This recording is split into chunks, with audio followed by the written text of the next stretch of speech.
My name is Audrey, and I am 28 years old. I still remember that day like it was yesterday. The day my body went numb from the waist down. The day my brother Jason stood over me, laughing at his cruel prank while I lay motionless on the concrete. The day my father yelled, "Walk it off, stop being a baby," and my mother accused me of ruining Jason's birthday party. They had no idea that their dismissal of my pain would soon make them criminals. If you have ever had your suffering ignored by the people who should care the most, let me know where you are watching from. Hit that like and subscribe button, and stay for a story about the day my family's betrayal changed my life. Forever. Growing up in the Matthews household was like walking on eggshells. Our family appeared perfect from the outside, a beautiful suburban home in Massachusetts, a father who was a successful accountant, a mother who was the ideal homemaker, and two children who excelled in school. But appearances can be deceiving. My father, Douglas Matthews, was a 6-foot 2-inch tower of stoicism. A man who believed showing emotion was a sign of weakness. He had been raised by a military father who taught him that pain was just weakness leaving the body. Unfortunately, he passed these toxic beliefs down to his children, especially his firstborn son, Jason. "Audrey, you need to toughen up," was my father's mantra throughout my childhood. Whether I was dealing with a scraped knee, a broken heart, or legitimate illness, his response was always the same: minimize, dismiss, move on. My mother Eleanor was not much better. While she occasionally showed glimpses of nurturing, her primary allegiance was always to my father and Jason. She was a nervous woman who seemed perpetually afraid of upsetting the delicate balance of our household. If acknowledging my pain meant disrupting that balance, she would choose denial every time. "Your brother would never complain about something like that," she would say, drawing unfavorable comparisons that cut deeper than any physical wound. Then there was Jason, my older brother by 3 years. Now 31. He had spent his entire life as the golden child, the son who could do no wrong in our parents' eyes. Athletic, charismatic, and manipulative, Jason learned early that he could get away with anything as long as he maintained his facade of perfection in front of our parents. I still remember when I was 7 and Jason was 10. He had pushed me off my bike, causing me to break my wrist.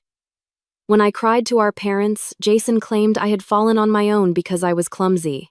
They believed him without question. At the hospital, my father lectured me about being more careful while my mother fretted about the medical bills. Not once did they consider that Jason might be lying. This pattern continued throughout our childhood and into our adult years. Jason would torment me with pranks that crossed the line into cruelty, and our parents would either ignore his behavior or blame me for provoking him. When I was 12, Jason locked me in our basement for hours during a thunderstorm, knowing I was terrified of the dark. When I finally escaped and confronted our parents, they accused me of making up stories for attention. At 16, Jason sabotaged my science project the night before it was due, causing me to fail the assignment. When I told my parents, they suggested I should have been more prepared and not left everything to the last minute. By the time I reached adulthood, I had learned to keep my distance from my family. I moved out at 18 to attend college in another state, coming home only for major holidays and family events. I built a life for myself as an elementary school teacher, found friends who actually cared about my well-being, and started therapy to address the damage my upbringing had caused. But family ties are hard to sever completely. No matter how much I tried to create boundaries, guilt and obligation would always pull me back into their orbit. Which is why, when my mother called to insist I attend Jason's 31st birthday celebration, I reluctantly agreed. It had been 6 months since I had seen any of them, and part of me hoped that time and distance might have improved our relationship. "It would mean so much to your brother if you came," my mother said, though I doubted Jason cared about my presence at all. "We are having a backyard barbecue, and your father is setting up the new pool deck. Everyone will be there." By everyone, she meant Jason's friends, most of whom were as obnoxious and entitled as he was. The thought of spending an afternoon with them made my stomach churn. But I had run out of excuses. "Fine, I will be there," I agreed, already regretting my decision. "Wonderful, and please dress nicely. You know how important appearances are to your father." That comment stung as it was meant to. My mother knew I had recently embraced a more casual style, trading in the preppy outfits my parents approved of for clothes that actually made me comfortable. It was a small act of rebellion, but in the Matthews household, even the smallest deviation from their expectations was treated as a major transgression. As I hung up the phone, I tried to prepare myself mentally for what was to come. I would go to the party, make small talk for a few hours, give Jason a generic birthday card with some cash inside, and leave as soon as socially acceptable. I could handle one afternoon of discomfort if it meant several more months of peace away from them. What I could not have known was that this birthday party would be the last time I would ever walk without assistance. That the casual cruelty that had characterized my relationship with Jason for years would finally escalate to a point of no return. That my parents' refusal to take my pain seriously would cross the line from emotional neglect to criminal negligence. I packed an overnight bag, planning to stay at a hotel rather than in my childhood bedroom. Even that small boundary was important to me. A reminder that I was no longer under their control. I chose an outfit that would pass my father's inspection, while still allowing me to feel like myself: dark jeans, a blue blouse, and comfortable flats.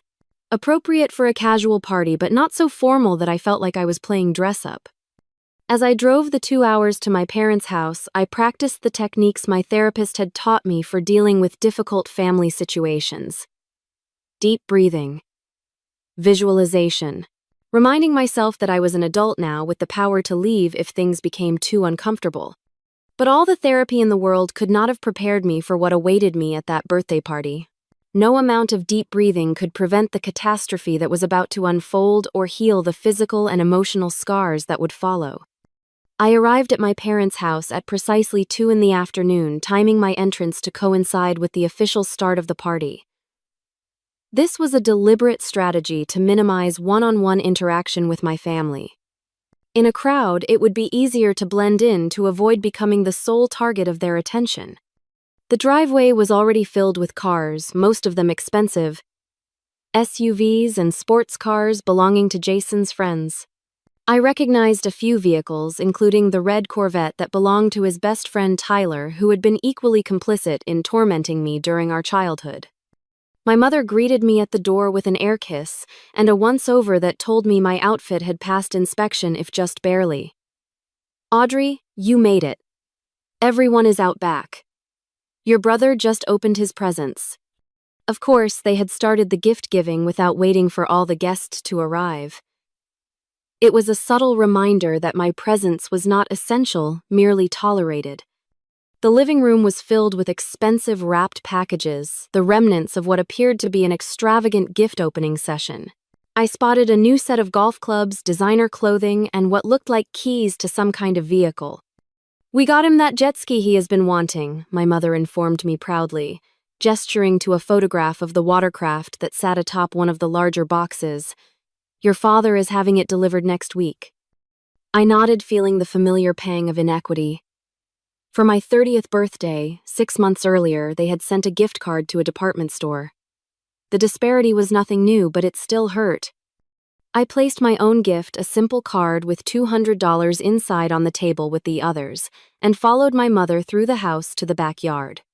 The scene that greeted me was exactly what I had expected: about 30 people, mostly men in their early 30s, drinking beer and lounging around the newly constructed pool deck. My father was playing host at the grill, flipping burgers and steaks, with the precision of someone who had spent a lifetime mastering the art of suburban masculinity. Jason was holding court near the pool, surrounded by his usual entourage. He had a beer in one hand and was gesturing animatedly with the other, likely regaling his friends with some exaggerated tale of his own importance. He had gained weight since I had last seen him, his once athletic frame now showing the effects of too many nights of heavy drinking and not enough exercise. When he spotted me, he broke away from his group and approached with the artificial enthusiasm of someone who feels obligated to acknowledge a distant acquaintance. "Little sis, you decided to grace us with your presence after all." His words were friendly enough, but the gleam in his eyes was anything but warm.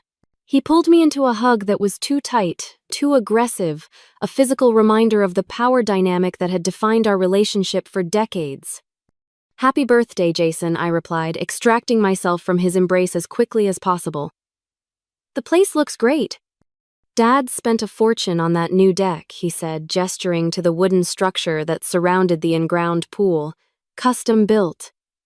Brazilian hardwood. Cost him nearly $20,000. Again, the unspoken comparison hung in the air. Our parents would spare no expense for Jason's comfort and status, while my requests and needs had always been treated as burdensome impositions. I excused myself to get a drink, opting for water rather than alcohol. I knew from experience that I needed to keep my wits about me in these situations. Alcohol would only dull my defenses and make me more vulnerable to their manipulation. For the next hour, I managed to avoid direct interaction with my family by engaging in polite conversation with some of the other guests. There were a few spouses and girlfriends present who seemed equally uncomfortable with the increasingly rowdy atmosphere, and we formed a quiet alliance of the outsiders. But as the afternoon wore on and the alcohol flowed freely, I could sense the energy shifting. Jason and his friends became louder, their behavior more obnoxious. They started reminiscing about their high school days, swapping stories that invariably involved humiliating someone they deemed beneath them. Eventually, inevitably, Jason turned his attention to me. Hey, remember that time we convinced Audrey that the neighbor's dog had rabies? He called out loud enough for everyone to hear. She was so scared she refused to go outside for a week. His friends laughed, and I felt my cheeks burn with the familiar mixture of embarrassment and anger. I had been 8 years old when Jason and his friends had told me that the friendly Labrador next door had a deadly disease and was going to attack me. The fear had been real, as had the nightmares that followed. Or the time we switched her shampoo with hair removal cream, Tyler added, slapping his knee as if this act of cruelty was the height of comedy. That particular prank had happened when I was 14. I had been forced to wear hats to school for weeks while my hair grew back in patches. My parents had told me to stop being so dramatic about it. I took a deep breath and started to gather my things. I had reached my limit, and no obligation to family was worth subjecting myself to this kind of humiliation. But as I turned to leave, Jason intercepted me. Leaving so soon, the party is just getting started. His words were slurred, his eyes unfocused. He was drunk, which always made him more unpredictable, more dangerous. I have a long drive back, I said firmly, trying to step around him. But Jason blocked my path. Come on, sis. Loosen up. Have a drink with us. For old time's sake. I knew this routine, the forced camaraderie that would inevitably lead to some form of public humiliation. I had fallen for it too many times in the past. No thanks, Jason. I really need to go. His face hardened, the mask of friendliness slipping to reveal the cruelty beneath. Still the same uptight Audrey. Some things never change. I walked away, heading toward the sliding glass door that led back into the house. I just needed to grab my purse from the living room, say a quick goodbye to my parents, and I could escape this toxic environment. But fate, or perhaps Jason's malice, had other plans. To reach the house, I needed to cross a section of the new pool deck. As I stepped onto the wooden boards, I immediately sensed something was wrong. The surface felt strangely slick beneath my flats. I glanced down and noticed a slight sheen on the wood, almost imperceptible unless you were looking for it. In that moment, I knew what was about to happen, but it was already too late to prevent it. My foot slid forward violently, throwing me off balance. I tried to catch myself, arms flailing, but the slipperiness was too complete, too deliberate. My other foot shot out from under me and I felt my body falling backward. Time seemed to slow down. I could see Jason and his friends watching, their expressions a mixture of anticipation and cruel amusement. I could see my father turning from the grill, my mother pausing in her conversation with another guest. And then came the impact. Not with the wooden deck as I had expected, but with the concrete lip of the pool. My lower back and head struck simultaneously, a double blow that sent shooting pain up my spine and exploded like fireworks behind my eyes. I heard someone scream, and only later would I realize the sound had come from me. The world tilted and spun colors blurring together as my vision swam in and out of focus. When things finally stabilized, I was lying flat on my back, staring up at the clear blue sky. The pain in my head was excruciating, but what terrified me more was what I could not feel anything below my waist. "Help," I gasped, my voice barely audible even to my own ears. The impact had knocked the wind out of me, and I was struggling to breathe properly. "Please, help me. I cannot feel my legs." The first face that appeared in my field of vision was Jason's. He was looming over me, and to my horror, he was smiling. "Nice pratfall, sis. Very dramatic." He turned to his friends. She always was a theater kid. I tried to move to sit up, but my body would not cooperate. My arms worked, but when I attempted to shift my legs, there was nothing. No response. No sensation. Just a terrifying void where the lower half of my body should have been. "I am serious," I said, my voice stronger now, edged with panic. "Something is wrong. I cannot move my legs. I think I hit my back on the concrete." Jason rolled his eyes, still convinced this was some kind of performance on my part. "Come on, get up. You are embarrassing yourself." I cannot get up. I was crying now, tears of pain and fear streaming down my face. "Please call an ambulance. I think I am really hurt." By this point, a small crowd had gathered around me. I could see curiosity and discomfort on their faces, but no one was moving to help. They were taking their cues from Jason, assuming this was just another family drama playing out for their entertainment. My father pushed through the onlookers, his face set in a mask of irritation. "What is going on here, Audrey? Why are you on the ground?" "Dad," I sobbed, relief washing over me. Surely my father would take this seriously. I slipped and fell. I hit my back on the pool edge. I cannot feel my legs. I need to go to the hospital. I expected concern, urgency, immediate action. What I got instead was a dismissive scoff. "For God's sake, Audrey, the deck is perfectly safe. I just had it installed by professionals." He gestured impatiently. "Walk it off. Stop being a baby. You are making a scene at your brother's party." The words hit me like a physical blow. Even now, even when I was literally unable to move, my pain was being dismissed, my experience invalidated. "Douglas, maybe we should help her up," my mother suggested, appearing at his side. But her concern was not for my well-being. "People are watching." "I cannot get up," I repeated, my voice rising with desperation. "I need an ambulance. Please, Mom, Dad, I am begging you. Something is seriously wrong." My mother knelt beside me, her voice lowered to an angry whisper. "Audrey Matthews, that is enough. You have always been jealous of your brother's attention, but this is taking things too far. You are ruining his birthday party with this performance." I could not believe what I was hearing. The pain in my back was intensifying, radiating outward in waves that made it difficult to concentrate. My head was throbbing where it had struck the concrete, and I was starting to feel nauseated. "I think I am going to be sick," I moaned, turning my head to the side. "She is probably drunk," I heard Jason tell someone. "Classic Audrey cannot handle her alcohol." I had not had a single drink all day, but facts had never mattered in my family's narrative about me. The sun beating down on my face was making the nausea worse. I was sweating profusely, and a strange tingling sensation had started in my fingertips. I knew these were bad signs, possibly indicators of shock or internal bleeding. "Please," I whispered, no longer having the energy to shout. "I need help." My father had walked away, returning to the grill as if nothing was happening. My mother was making excuses to the guests, telling them I had always been prone to episodes and that they should continue enjoying the party. Jason had lost interest, entirely moving back to his group of friends, who were now loudly discussing plans to take the new jet ski out the following weekend. I was alone, immobile, in agony, surrounded by people who were choosing to ignore my suffering. The betrayal cut deeper than any physical pain ever could. Then, from the edge of my fading consciousness, I heard a new voice. Firm, authoritative female. "Excuse me, I am a nurse. Let me through, please." The crowd parted, and a woman I did not recognize knelt beside me.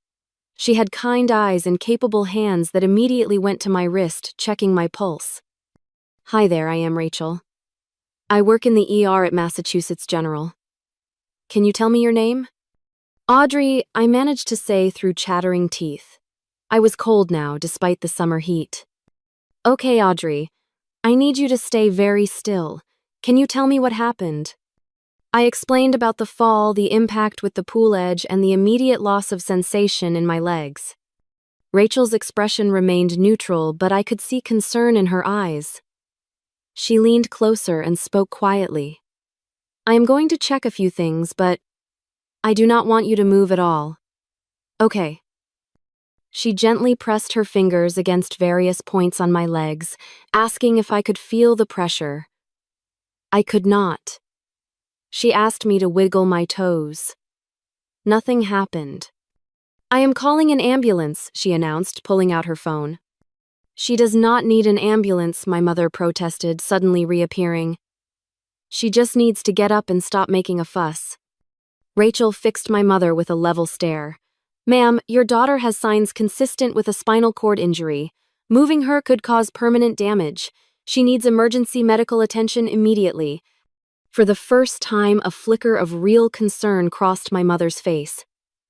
"Spinal cord injury. That is impossible. She just slipped." "Falls are one of the most common causes of spinal injuries," Rachel replied, already dialing 911. "And from what I can see, she hit the concrete edge quite hard." As Rachel spoke with the emergency dispatcher describing my condition and location, I saw my father approaching. His expression had shifted from annoyance to apprehension. "What is all this about an ambulance?" he demanded. Rachel, still on the phone, held up a hand to silence him. After giving the dispatcher the necessary information, she turned to address my father. "Sir, your daughter has potentially suffered a serious spinal injury. The paramedics will be here in about 10 minutes. Until then, it is absolutely crucial that she not be moved." My father's face paled. For the first time, I think he was beginning to realize that this was not an act, not an attempt to steal attention or disrupt the party. This was real, and it was serious. "How did this happen?" he asked, looking around as if searching for someone to blame other than himself. Through the fog of pain and fear, I managed to speak. The deck was slippery, like it had oil or something on it. My father's eyes narrowed. "That is ridiculous.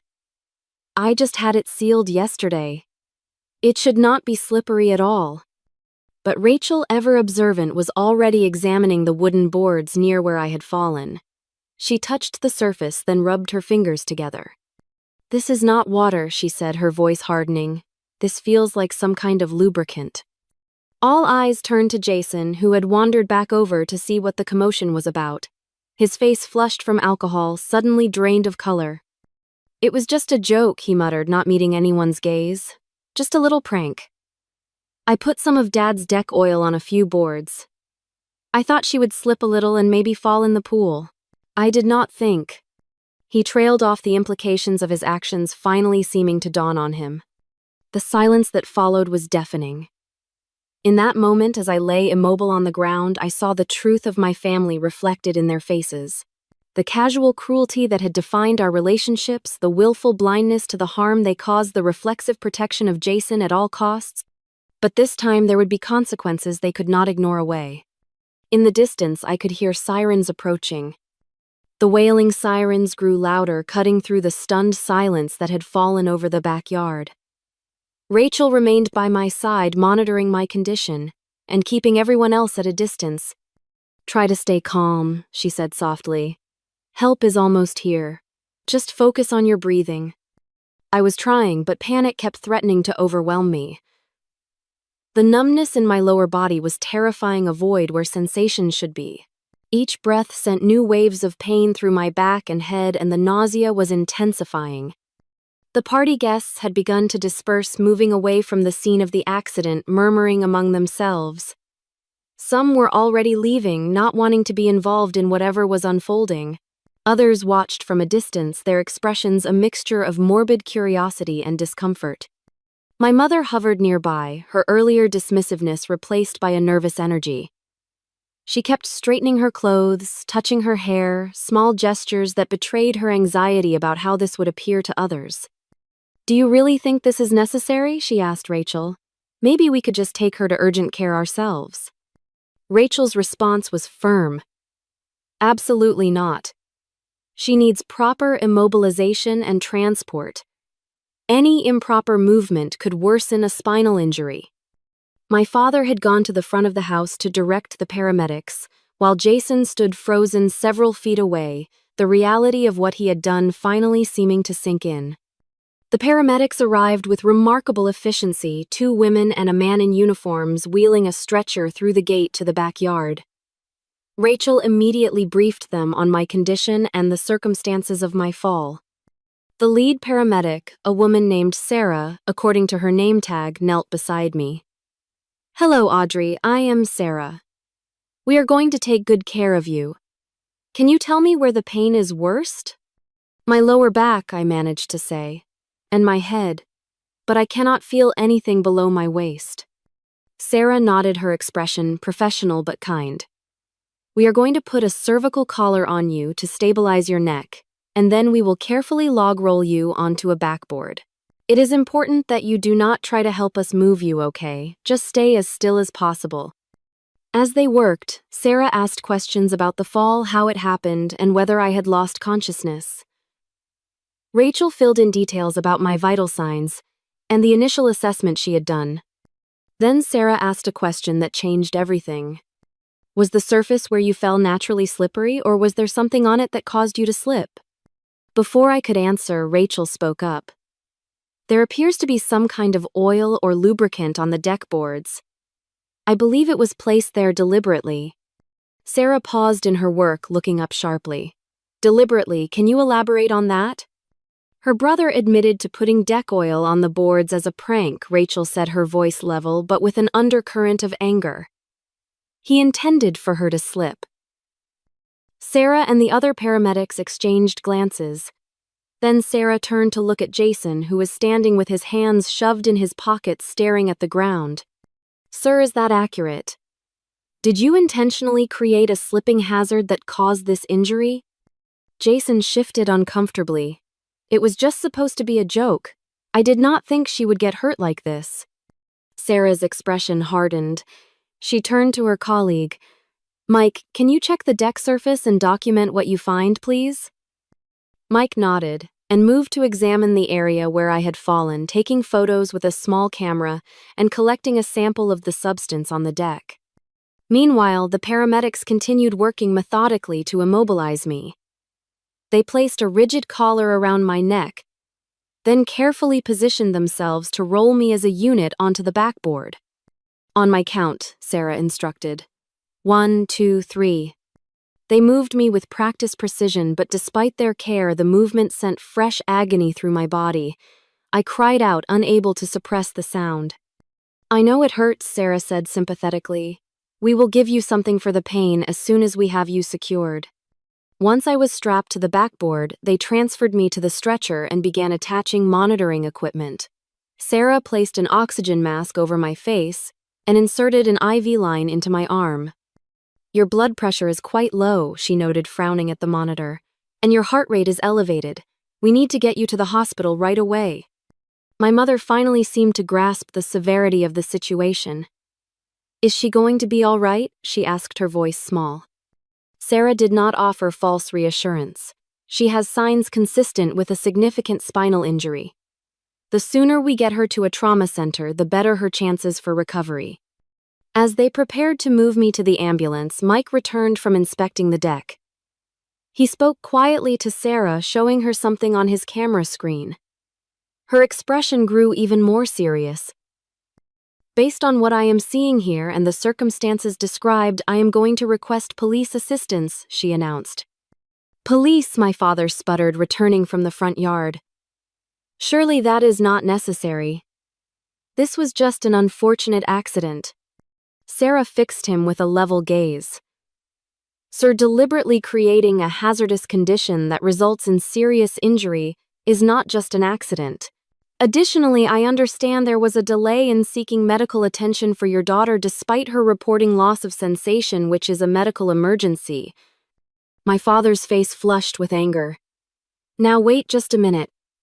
You cannot come into my home and make accusations like that. Dad, I said weakly from behind the oxygen mask, please just let them help me. For once, my father fell silent. Sarah made a call on her radio requesting police presence at the scene. Then she turned back to me. We are going to move you to the ambulance now. The ride might be uncomfortable, but we will do everything we can to keep you stable. As they wheeled me through the house and out to the waiting ambulance, I caught a final glimpse of my family. My father arguing with Mike, gesturing angrily. My mother standing with her arms wrapped around herself, looking lost. And Jason still rooted to the same spot, watching as the consequences of his lifelong cruelty finally caught up with him. The last thing I saw before the ambulance doors closed was a police cruiser pulling into the driveway, lights flashing but sirens silent. In that moment, despite the pain and fear, I felt a strange sense of validation. For the first time in my life, someone was taking my suffering seriously. The ambulance pulled away, carrying me toward an uncertain future, but also away from the toxic environment that had caused me so much pain. As the medication they administered began to take effect, dulling the worst of the physical agony, I closed my eyes and surrendered to unconsciousness. I awoke to the rhythmic beeping of hospital monitors and the antiseptic smell that seems universal to all medical facilities. For a moment, I was disoriented, unsure of where I was or how I had gotten there. Then the memories came flooding back: the fall, the numbness, the paramedics, and finally the police arriving at my parents' house. A nurse noticed I was awake and approached my bedside. Welcome back, Audrey. I am Carlos. You are at Massachusetts General Hospital. Do you remember what happened? I fell, I said, my voice raspy from the breathing tube that had apparently been removed at some point. At my brother's birthday party. I could not feel my legs. Carlos nodded, making a note in my chart. That is right. You have been in and out of consciousness for about 12 hours now. The doctor will be in shortly to discuss your condition with you. Can I get you some water? I nodded gratefully, and he helped me take small sips through a straw. Even this simple movement caused pain to flare in my back. What is wrong with me? I asked, fear making my voice tremble. Can I still not move my legs? Carlos's expression was compassionate but professional. The doctor will explain everything. She should be here any minute. Try to stay calm. As if on cue, a woman in a white coat entered the room. She was in her 50s with silver-streaked hair pulled back in a neat bun. Good morning, Audrey. I am Dr. Martinez, the neurosurgeon who has been overseeing your care. How are you feeling? Scared, I admitted. And in pain. What happened to me? Why can I not feel my legs? Dr. Martinez pulled up a chair and sat beside my bed. When you fell, you suffered what we call an incomplete spinal cord injury at the T12L, the 1st of June section, which is in your lower back. The impact fractured 2 vertebrae and caused significant compression of your spinal cord. She showed me images from my MRI on a tablet pointing out the damaged areas. We performed emergency surgery to remove bone fragments and reduce the pressure on your spinal cord. We also stabilized your spine with rods and screws. Will I walk again? I asked, the question that had been terrifying me since the moment I lost sensation in my legs. Dr. Martinez did not offer false hope, but neither did she extinguish it entirely. Spinal cord injuries are complex and outcomes can vary widely. The fact that yours is an incomplete injury is actually positive news. It means the spinal cord was not completely severed. She continued explaining that over the coming weeks and months, we would get a clearer picture of how much function I might recover. Some patients with similar injuries regain significant mobility, while others experience more limited improvement. A lot will depend on your individual healing process and how diligently you work with physical therapy. So I might be paralyzed forever. The words felt surreal coming out of my mouth. I would not use the term forever at this stage, Dr. Martinez replied carefully. But yes, you are currently experiencing paraplegia, which is paralysis affecting the lower limbs. We will work with you to maximize whatever recovery is possible, but you should be prepared for the possibility of long-term mobility challenges. The news hit me like a physical blow. I had entered my brother's birthday party as a healthy 28-year-old woman, and I was leaving it with a life-altering disability. All because of a prank and my family's refusal to take my pain seriously. There is something else we need to discuss, Dr. Martinez, said her tone shifting slightly. The circumstances of your injury have prompted an investigation. There are 2 police officers waiting to speak with you when you feel up to it. I closed my eyes, briefly absorbing this information. My brother put oil on the deck. He admitted it. He wanted me to slip as a joke. Dr. Martinez nodded. That is consistent with the information we received from the paramedics. And there seems to be some concern about the delay in seeking medical attention for you after the injury occurred. My parents did not believe I was really hurt, I said, the familiar pain of their dismissal washing over me again. They told me to walk it off. They accused me of being dramatic and trying to ruin Jason's party. A flash of something anger perhaps crossed Dr. Martinez's professional demeanor. In cases of suspected spinal cord injury, immediate immobilization and medical attention are crucial. Delays can significantly worsen the outcome. Are you saying that if they had called an ambulance right away, I might not be paralyzed? The implications of this were almost too much to bear. It is impossible to say with certainty, she replied carefully. But yes, in general, the sooner a spinal cord injury is treated, the better the prognosis. Every minute counts. I felt tears spilling down my cheeks. The injury itself was devastating enough, but knowing it might have been less severe if my family had simply believed me was an additional layer of betrayal I was not prepared for. Dr. Martinez gave me a moment to process, then asked, "Do you feel up to speaking with the police now, or would you prefer to rest first?" "I will talk to them," I decided. "I want them to know what happened." She nodded and left to get the officers. Carlos stayed, adjusting my position slightly to make me more comfortable and offering tissues for my tears. The police officers who entered were both women, which somehow made me feel safer. They introduced themselves as Detective Sullivan and Officer Chen, explaining that they were investigating the circumstances surrounding my injury. "We understand this is difficult," Detective Sullivan said, "but we need to ask you some questions about what happened yesterday." I recounted the events as clearly as I could remember them arriving at the party. Jason's increasingly aggressive behavior, my attempt to leave the fall on the slippery deck, and, most importantly, my family's response to my injury.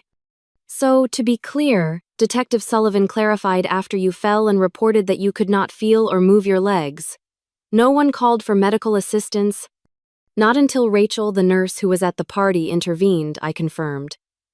"That was at least 15 or 20 minutes after my fall. My father told me to walk it off, and my mother accused me of trying to ruin Jason's birthday." Officer Chen, who had been taking notes, looked up. "And your brother admitted to putting oil on the deck?"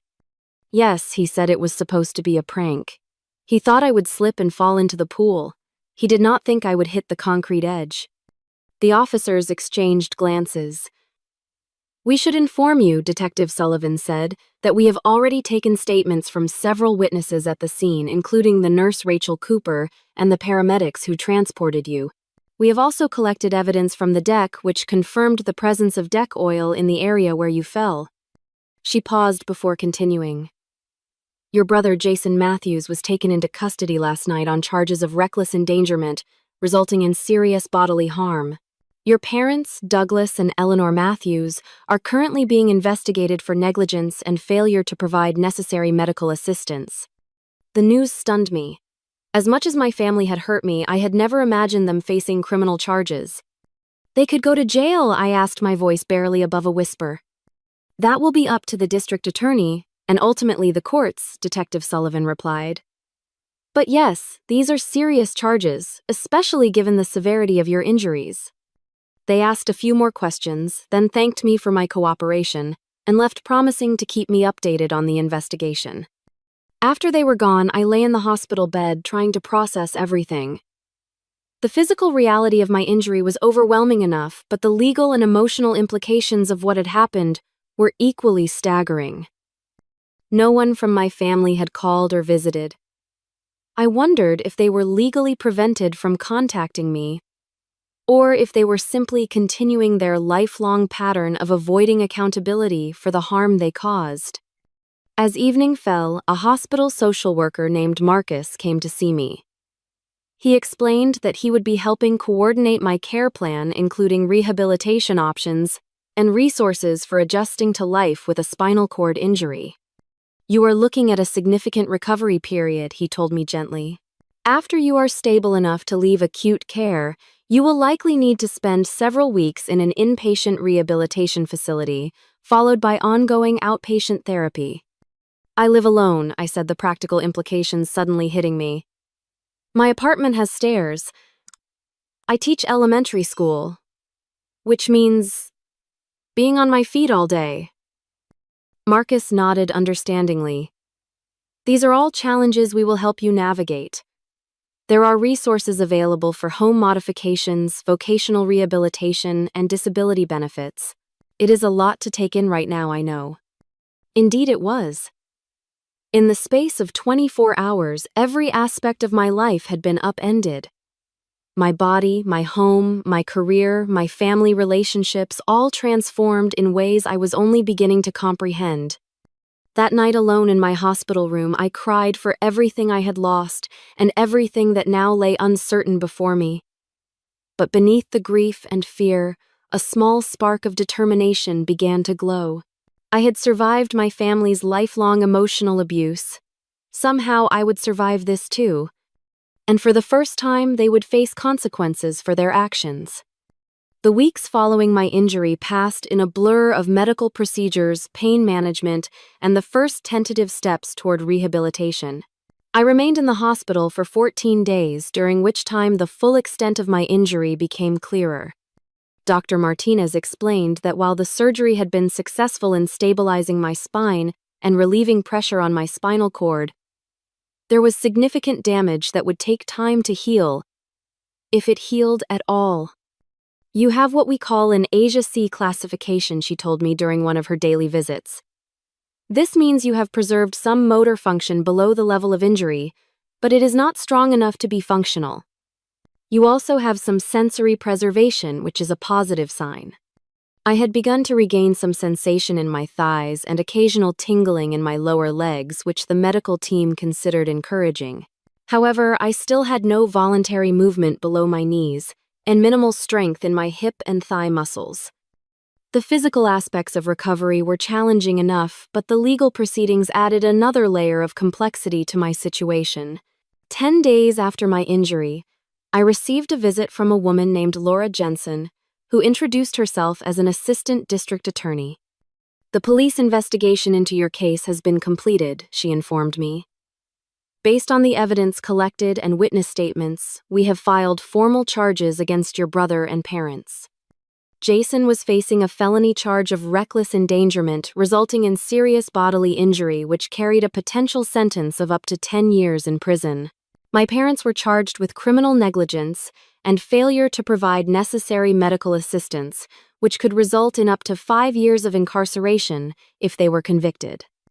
Of course, these are the maximum penalties, Laura explained. Actual sentences would depend on many factors, including prior criminal history, which none of them have, and whether they accept responsibility by pleading guilty.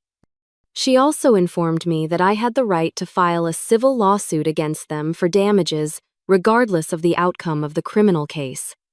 Medical expenses for spinal cord injuries can run into the millions over a lifetime, she said.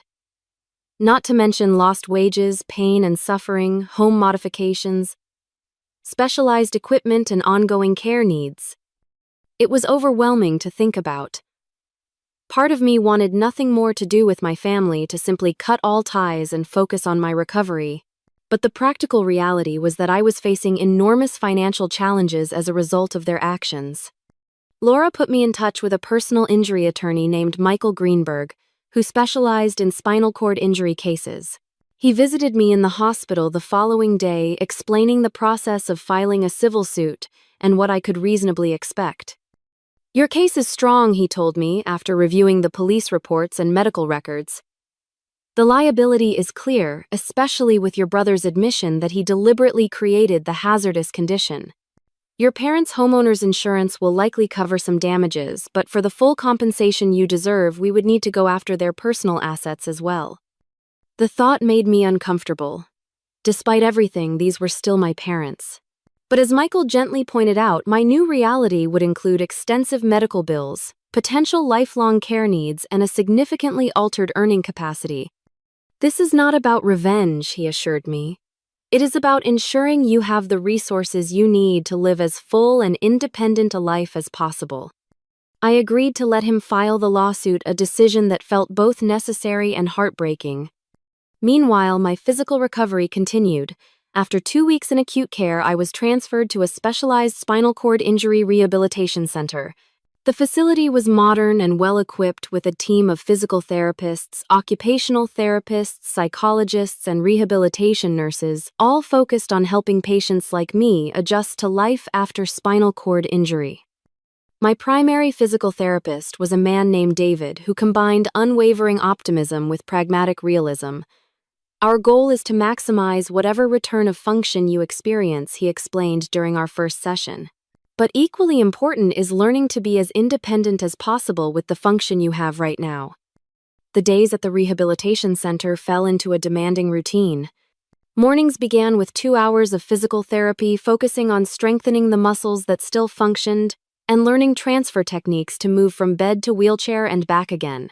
Afternoons included occupational therapy, where I learned adaptive techniques for daily living activities, from dressing myself to cooking from a seated position.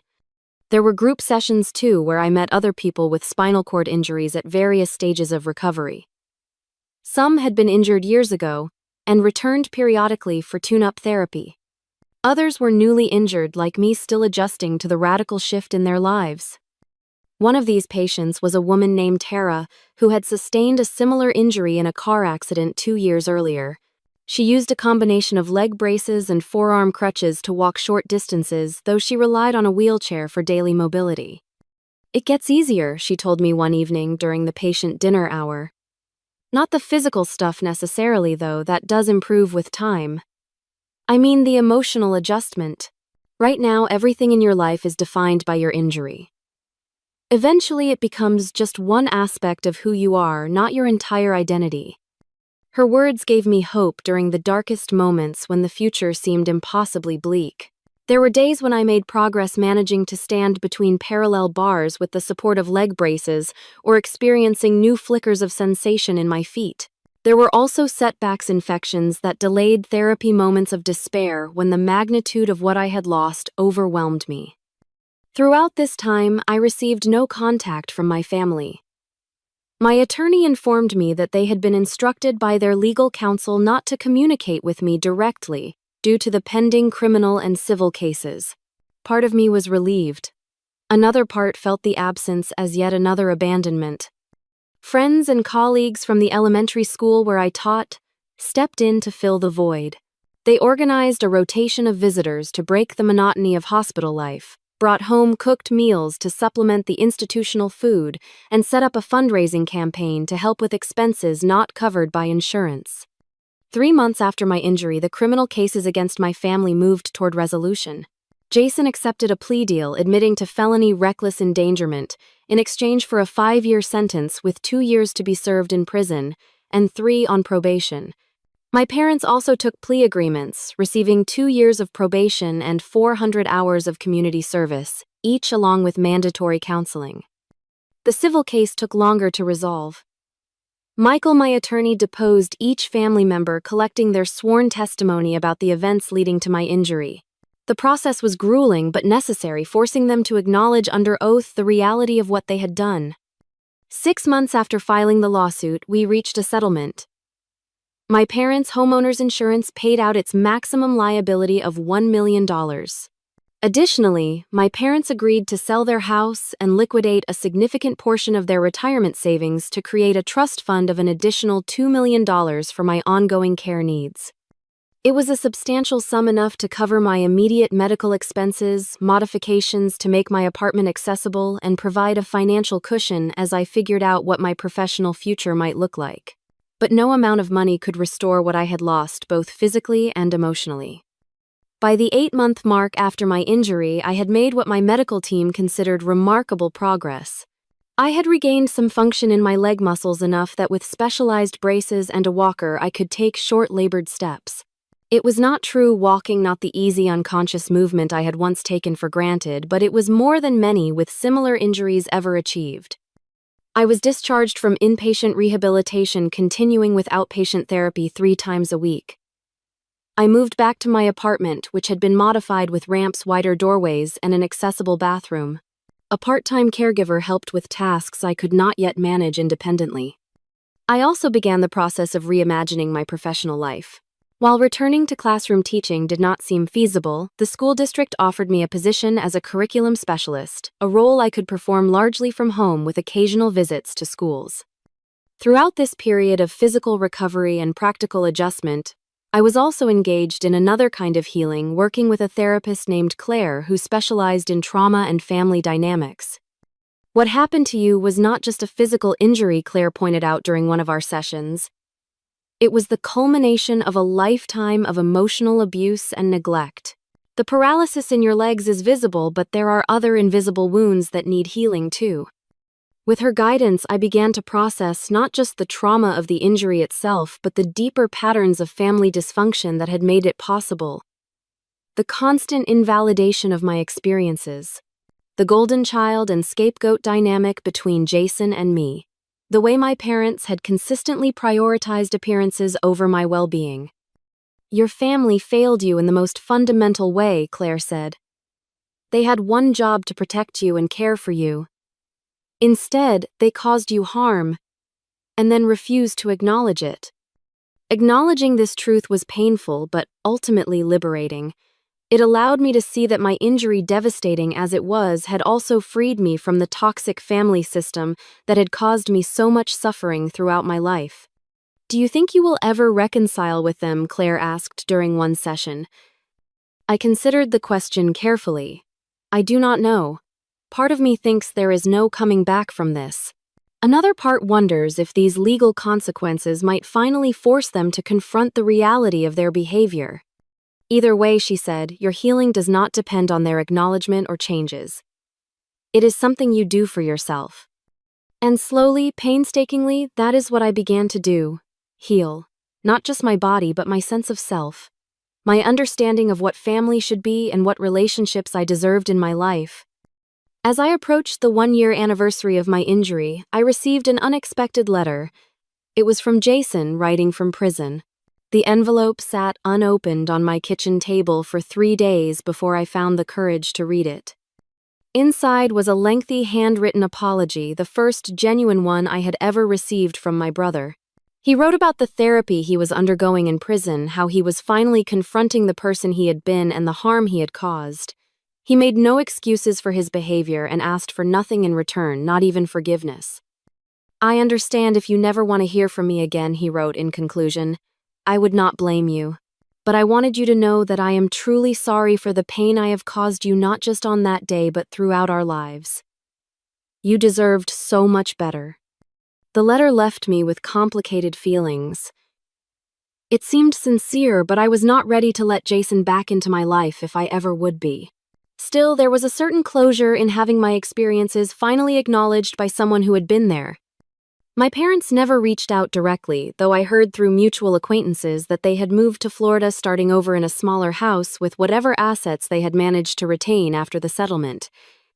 As for me, I was building a new life. Different from what I had planned, certainly more challenging in many ways, but also rich with new meanings and connections. The friends who had stood by me during my hospitalization became my chosen family. The disability advocacy community I had joined gave me a sense of purpose and belonging I had never experienced in my biological family. And somewhere along the way, I discovered a resilience within myself that I had not known existed. A capacity not just to survive trauma, but to find meaning and even growth in its aftermath. 2 years have passed since that fateful day at my brother's birthday party. 2 years since a cruel prank and a family's callous indifference changed the course of my life forever. 2 years of surgeries, rehabilitation, adaptation, and profound emotional work. My life today bears little resemblance to what it was before.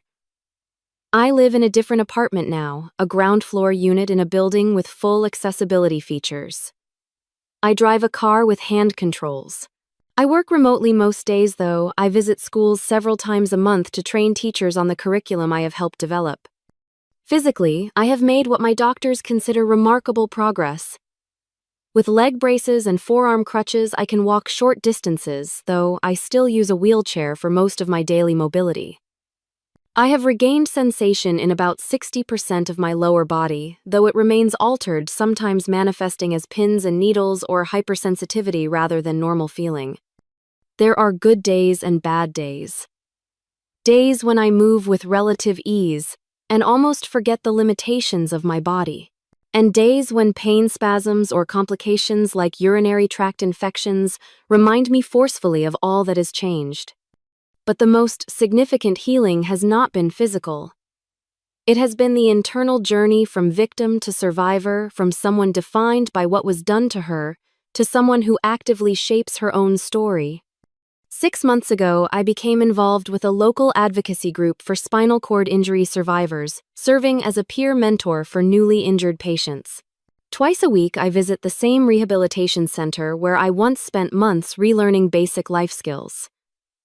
I sit with people who are where I was 2 years ago, consumed by grief and fear, uncertain if life can ever be good again. It does not get easier, I tell them, echoing what Tara once told me. But you get stronger. And you find new ways to define what matters. Through this work, I met Thomas, a physical therapist specializing in neurological injuries.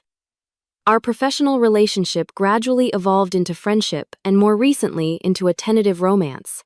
He sees me for who I am, not defined by my disability, but not ignoring it either.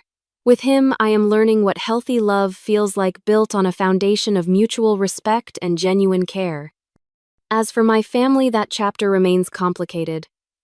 Jason was released from prison 4 months ago, having served his full 2-year sentence. He wrote to me again, asking if we might meet someday when I feel ready. I have not yet decided if such a meeting will ever be part of my healing journey. My parents remain in Florida, living their lives separate from mine. Occasionally, I receive secondhand news about them through distant relatives. They have apparently told a sanitized version of events to their new community, painting themselves as devoted parents supporting their daughter through a tragic accident. The truth, as always in my family, has been reshaped to protect their image. But their narrative no longer has power over me. I have learned that my truth does not require their acknowledgement to be valid. My pain does not need their recognition to be real. This has been perhaps the most profound lesson of my journey, that validation must ultimately come from within. For someone raised to doubt her own experiences, to question her own pain, this realization has been revolutionary. I have also learned about the true meaning of family. That it is not necessarily defined by blood or legal ties, but by who shows up when you are at your most vulnerable. By who stays when staying gets difficult. By who sees your pain and responds with compassion rather than dismissal. My chosen family has grown over these 2 years. It includes Sarah, the paramedic, who first recognized the seriousness of my injury and ensured I received proper care. Rachel, the nurse who intervened when no one else would. David, my physical therapist, who pushed me to achieve more than I thought possible. Claire, who helped me navigate the emotional landscape of trauma and recovery. And now Thomas, who loves me not despite my scars, but with full acknowledgement of how they have shaped me. Together, these connections have taught me what healthy attachment looks like. what it feels like to be believed, to be supported, to be valued simply for who I am, rather than for maintaining convenient appearances. Last month, I completed my master's degree in educational psychology, specializing in trauma-informed teaching practices.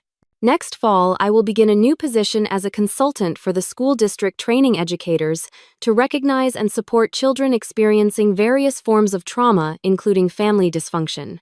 It feels like a way of honoring my own journey while creating meaning from the pain I have experienced. Perhaps that is the ultimate form of healing, not erasing the wound but transforming it into something that serves a purpose greater than oneself. My paralysis will always be part of my story, as will the family dynamics that contributed to it. But neither defines the entirety of who I am or what my life can mean. Sometimes when I am with Thomas or surrounded by friends laughing and fully present in the moment, I realize with a start that I am happy. Not despite what happened, but in a way that incorporates it into a larger narrative of resilience and growth. Other times, usually late at night, when pain keeps me awake, I still struggle with anger and grief for what was taken from me. The physical abilities I lost, the family relationships that, even if toxic, represented my primary attachments for 28 years, the sense of safety in the world that may never fully return. But even in those dark moments, I am no longer alone with my pain. I have learned to reach out, to allow myself to be vulnerable with those who have earned my trust, to accept help without shame, to acknowledge my limitations without being defined by them. If there is wisdom to be gained from trauma, perhaps it is this: that our wounds shape us, but they need not determine us. That even the deepest betrayals can become catalysts for profound transformation. That sometimes it takes being broken to discover just how much strength we contain. I do not know what the future holds. My doctors say I may continue to see small improvements in function for up to 5 years post-injury, though the most significant gains typically occur in the first 2 years. I may walk more easily someday, or I may not. Either way, I will continue to build a life that accommodates my reality while stretching the boundaries of what seems possible. What I do know is that I am no longer the woman who entered that birthday party 2 years ago desperate for approval from people incapable of truly seeing me. I am someone new, forged in the crucible of trauma and recovery. Stronger in the broken places, as Hemingway once wrote. More authentic, more compassionate, more aware of both my vulnerability and my power. And that perhaps is the most unexpected gift to emerge from this ordeal: the discovery of a self-worth fighting for, worth believing, worth loving.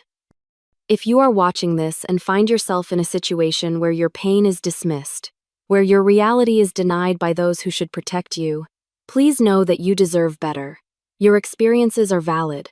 Your suffering matters. And there are people in this world who will see you truly if you can find the courage to reach beyond those who refuse to. Have you ever had your pain dismissed by someone who should have believed you? How did you find the strength to trust yourself when others would not? Please share your experiences in the comments below. Your story might be exactly what someone else needs to hear today. If this resonated with you, please like and subscribe to support this channel and share with anyone who might need this message. Thank you for witnessing my journey, and remember, healing is not linear, but it is always possible.